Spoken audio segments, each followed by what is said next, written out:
ভাইরা আমার, বন্ধুরা আমার,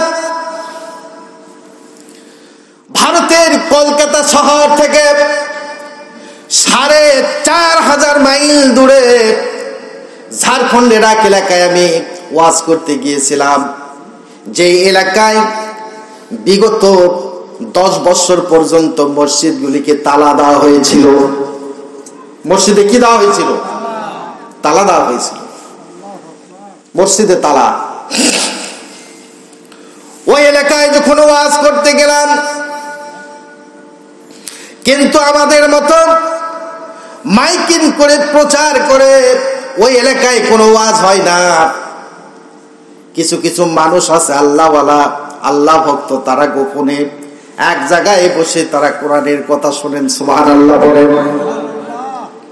তো ঝাড়খণ্ডের এক মাওলানা ছিল, বিশিষ্ট হাফেজে কোরআন, এবং তিনি দেওবন্দ মাদ্রাসার ছাত্র, মাওলানা আবুল কাসেম। তিনি আমাকে দাওয়াত করে নিয়ে গেলেন। আমাকে বললেন, ভাই আপনি আমাদের এলাকায় চলেন, এলাকাটা অন্তত দেখে আসা হবে। সেখানে যখন গেলাম, মুসলমানেরা ছুটে চলে আসলো। আসার পরে তারা আমার চতুর্পার্শ্বে বসলেন, আর সকলের চোখ দিয়ে টস টস করে পানি বের হতে লাগলো। আমি বললাম, ভাই কিসের জন্য করে আপনারা কাঁদছেন? বলে, আমরা কেন কাঁদবো না, আমরা এই জন্যই কাঁদছি। আপনারা তো বাংলাদেশের মুসলমান, আপনারা কোরআন কারীম শোনেন এবং কোরআন পড়েন। আজ 10 বছর হলো আল্লাহর কোরআনকে আমরা দেখতে পাই নাই। আপনি কি একটা কোরআন শরীফ সাথে করে নিয়ে এসেছেন? আমার কাছে ছোট্ট একটা কোরআন শরীফ সব সময় থাকে, এবং কোরআন শরীফ সাথে করে নিয়ে কোরআনকে সামনে রেখে আমি ওয়াজ করি, তাফসীর করি। আমি তখন কোরআনে কারীমটুকু বের করে তাদের হাতে দিলাম। পাগল পারা হয়ে চোখের পানি ছেড়ে দিয়ে কোরআনকে বুকে নিয়ে তারা মহব্বতের সহিত কোরআনকে চুম্বন করতে লাগলেন, আর বলতে লাগলেন, 1 নয় 2 নয়, 10 বছর পর্যন্ত আমরা কোরআন শুনতে পাই নাই। তারা ছিলেন সেই মুসলমান, যে মুসলমান কোরআনের কথা শুনলে মানুষের দিলে কোরআনের জজবা পয়দা হয়ে যায়। ঠিক কিনা বলেন? যেমন আপনারা কোরআনের আশে, কোরআনের মাহবুব, কোরআন ছাড়া অন্য কথা শুনছেন না, ময়না পাখির মতো আপনারা বসে আছেন। কোরআন হচ্ছে মৌসাকারী, কোরআন থেকে আল্লাহর খাস বান্দারা মধু আহরণ করছে। কিয়ামত তক পর্যন্ত যদি কোরআন তেলাওয়াত করা হয়, মানুষের কান দিয়ে মানুষ শুনতেই থাকবে, কোন সময় অতিষ্ঠ হবে না। সুবহানাল্লাহ পড়ে। এমন একটা মধুময় কোরআন, সুবহানাল্লাহ পড়ে। সেই কোরআন আল্লাহ আমাদেরকে দান করেছেন, আমরা মুসলমান। আল্লাহু আকবার। মানুষ গান শোনে, সারেগামা, পাদানিসা, বাবা কালু, 31st নাইট, কত কি শোনে। এই 1 দিন 2 দিন 3 দিন গেলে আর শুনতে চাই না। কথা ঠিক না মিথ্যা? কিন্তু কোরআনে কারীম আল্লাহ পাকের লাউহে মাহফুজের বাণী, সুবহানাল্লাহ বলে। এটা আল্লাহ পাকের আসমানি বাণী, আসমানি কিতাব এই কোরআন। নামাজের মধ্যে প্রতি 5 ওয়াক্ত নামাজের মধ্যে আমরা তিলাওয়াত করি, ফরজে পড়ি, নফলে পড়ি, সুন্নতে পড়ি। এতবার কোরআনে কারীম আমরা তিলাওয়াত করি, তারপরও কোরআনের প্রতি আমাদের কোনো অবহেলা আসে না। আসে? কেন আসে না? কোরআনের জজবা যাদের দিলে পয়দা হয়ে গেছে, কোরআনকে তারা জীবন চলে যাওয়ার পরও কোরআনকে ভালোবাসবে। ঠিক কিনা বলেন? ভাইরা আমার, বন্ধুরা আমার, বিশ্বনবী মুহাম্মদুর রাসূলুল্লাহ সাল্লাল্লাহু আলাইহি ওয়াসাল্লাম বলেছেন, কোরআনে কারীম যে ভালোবাসে, কোরআন যার সিনার ভিতরে গাঁথা আছে, হাসরের ময়দানে আল্লাহ রাব্বুল আলামিন তাকে বন্ধু হিসাবে ডাকবেন। সুবহানাল্লাহ। কি বলে ডাকবেন? বন্ধু হিসাবে ডাকবেন। ভাইরা আমার, বন্ধুরা আমার, কারণ কোরআনকে যে ভালোবাসলো, আল্লাহ পাককে ভালোবাসলো, আর কবরে চলে যাওয়ার পরে কোরআন তাকে মুক্তি দিয়ে দিবে। সুবহানাল্লাহ। এই চক রাজা দাসরা সরস্বতীপুর, কসবা, বিভিন্ন এলাকার সমস্ত মানুষেরা যখন ঘুমিয়ে ব্যবহার, তখন এই চকরাজা হাফেজিয়া মাদ্রাসায় গভীর রজনীতে ছাত্ররা শিক্ষক মিলে একত্রিত হয়ে বসে আল্লাহর কোরআন তেলাওয়াত করে। সুবহানাল্লাহ পড়ে কি করে না? পড়ে না? সমস্ত মানুষেরা ঘুমের মধ্যে ব্যবহার, কিন্তু এই ঘরে যারা থাকে, এই ঘরে যারা বসবাস করে, তারা কোরআনে কারীম গভীর রাত্রিতে তেলাওয়াত করেন, মুখস্থ করেন, কোরআন পড়েন।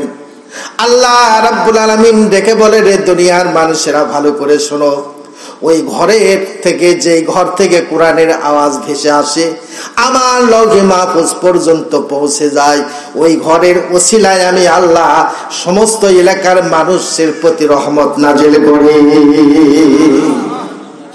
কার জন্য আমরা বাঁচতেছি? ভালো করে শোনো। একটা ছেলে যখন বিয়ে করে, এই ছেলে যখন বিয়ে করতে যায়, তার সঙ্গে 40 জন অথবা 50 জন অথবা 60 জন বরযাত্রী থাকে। থাকে কিনা? কি পিছনে বুঝে থাকে না নাকি ভাই? আপনারা কি বিয়ে শাদী করেন নাই রে? বিয়ে করেছেন দুটা? ওই একজন করছে, হুজুর আমি দুটা করেছি। বরের সঙ্গে বরযাত্রী থাকে। এই বর যখন মেয়ে কন্যার বাড়িতে যায়, যাওয়ার পরে যদি সমস্ত বরযাত্রীরা বলে, আমরা তো কন্যা পক্ষের মেহমান, অতএব তোমরাই আমাদেরকে খাবার দাও, তখন কন্যা পক্ষের লোকেরা ডেকে বলে, খবরদার, আজকের দিনে বরের সম্মান, বর যতক্ষণ পর্যন্ত না খেতে পারবে তোমাদের পর্যন্ত ততক্ষণ খাওয়া দেওয়া হবে না। ঠিক না মিথ্যা বলেন? আজকের দিনের সম্মানী কে? বর। আর এই বরের ওসিলায় তুমি খাবে। তুমি মামা যত বড় মামা হও না কেন, এই বর খাওয়ার পর ওই মামা পাবে ডবল মাথা। কি ঠিক না মিথ্যা বলেন? কিন্তু বর যদি না খাবার পায়, মামা যত বড়ই মামা হোক না কেন, মাথা পাওয়ার সম্ভাবনা। আল্লাহ রাব্বুল আলামিন বলেন, রে দুনিয়ার মানুষ, তোমরা ভালো করে শোনো, দুনিয়ার বুকে আমি আল্লাহ পাক আলিম উলামাকে তোমাদের মাঝে পাঠিয়েছি। তারা দুনিয়ার বুকে গিয়ে মাদ্রাসা তৈরি করবে, মসজিদ তৈরি করবে, আর এই মাদ্রাসায় আল্লাহ পাকের কোরআনে কারীম তেলাওয়াত হবে। আর এই মাদ্রাসার শিক্ষক, মুহাদ্দিস, মাদ্রাসার শিক্ষক যারা, আলেম ওলামা যারা, এই আলিম ওলামা দুনিয়াবাসীর মাঝে বরস্বরূপ, তাদের প্রতি রহমত করে আমি আল্লাহ পাক দুনিয়াতে আর যত মানুষ আছে সকল মানুষদেরকে আমি আল্লাহ আহার দিব। এই জন্য আলিমকে সম্মান করবেন, ভালোবাসবেন। কিন্তু আমরা মৌলবি তো দেখাই পারি না, কথা ঠিক না মিথ্যা?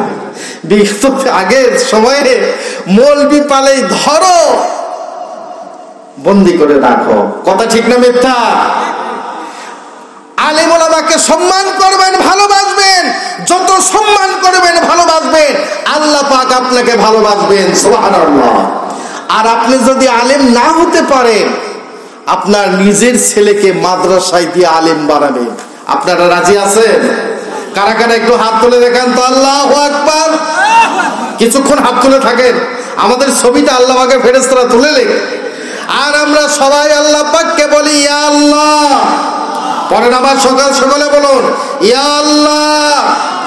যতক্ষণ পর্যন্ত আমার কোন ছেলে মেয়ে হাক্কানি রাব্বানি আলেম অথবা হাফিজে কোরআন না হবে, ততক্ষণ পর্যন্ত তুমি আমাদের কাউকে কবরের বাড়ির ডাক দেখো না।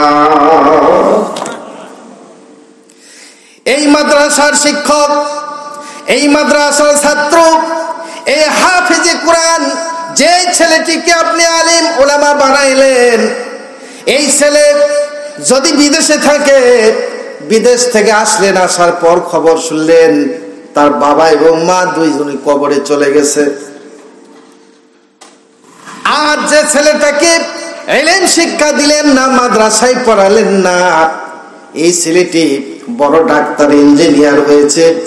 এই যখন বিদেশ থেকে এসে শুনবে তার আপন এবং মা এবং বাবা মারা গেছে, এই ছেলেটি দূর থেকে কবরের পাশে গিয়া বাবা মার কবরটাকে ফাল করে চেয়ে চেয়ে দেখবে আর আফসোস করবে, কিন্তু বাবা মার কবরের পাশে দাঁড়াতে সক্ষম হবে না, কারণ সে দোয়াও জানে না, কালমাও জানে না, কিলিয়ে দাঁড়াবে। ঠিক না মিথ্যা? আর যে ছেলেটাকে হাফিজে কোরআন বানিয়েছেন, আলিম বানিয়েছেন, এই ছেলে যখন শুনবে আপন মা এবং বাবা দুনিয়া ছেড়ে মাটির কবরে চলে গেছে, সে স্থির থাকতে পারবেন না, তাড়াতাড়ি করে ওযু বানাইয়া সরাসরি মা এবং বাবার কবরের পাশে গিয়া দুখানা হাত তুলে তখন দোয়া করবেন, রব্বির হামহুমা কামা রব্বায়ানি সগীরা। আল্লাহ পাকের কাছে যখন হাত তুলে দোয়া করবেন, আল্লাহ রাব্বুল আলামিন ডাক দিয়ে ডেকে বলে, বান্দা তোমার বাবা মার জন্য করে যখন তুমি দুটি হাত তুলে দোয়া করেছো, তোমার চোখের পানি নাকের ডগায় আসার পূর্বেই আমি আল্লাহ তোমার বাবা মার কবরের আযাবকে মাফ করে দিলাম।